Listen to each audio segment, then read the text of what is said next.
Aksi demo yang dilakukan Forum Kepala Desa Muara Enim yang memprotes vonis Tipiring terhadap terdakwa pemukulan kepala desa Karya Nyata Semendo yang ringan. Ditanggapi pihak Pengadilan Negeri Muara Enim jika vonis itu telah sesuai hasil sidang dan bukti. Untuk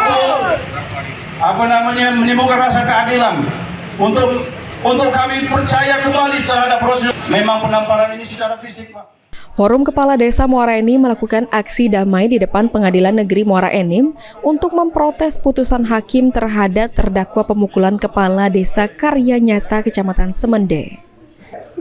Aksi protes dilakukan menanggapi dan berkomunikasi dengan perwakilan dari Forum Kepala Desa se-Kabupaten Muara Enim untuk menjelaskan perihal putusan hakim. Juru bicara Pengadilan Negeri Muara Enim menjelaskan kalau Ketua Pengadilan telah menemui perwakilan Forum Kepala Desa menjelaskan terkait putusan vonis Tipiring. Ada salah penafsiran jika terdakwa divonis bebas berdasarkan Undang-Undang Tindak Pidana Ringan Pasal 352 KUHP, terdakwa mendapatkan vonis 7 hari kurungan dengan masa percobaan selama 6 bulan. Putusan ini telah sesuai dengan pemeriksaan penyidik dan bukti di pengadilan sehingga terdakwa dikenakan hukuman masa percobaan selama 6 bulan.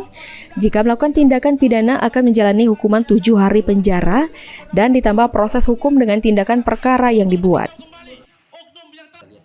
Mereka keluar dalam keadaan ya udah paham penjelasan. Ini berdasarkan pasal dari penyidik ya dan juga sampai ke pertimbangan hakim pasal 352 ya.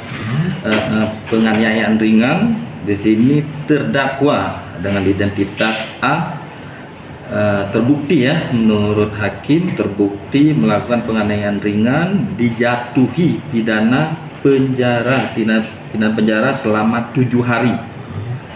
Dengan masa percobaan selama 6 bulan.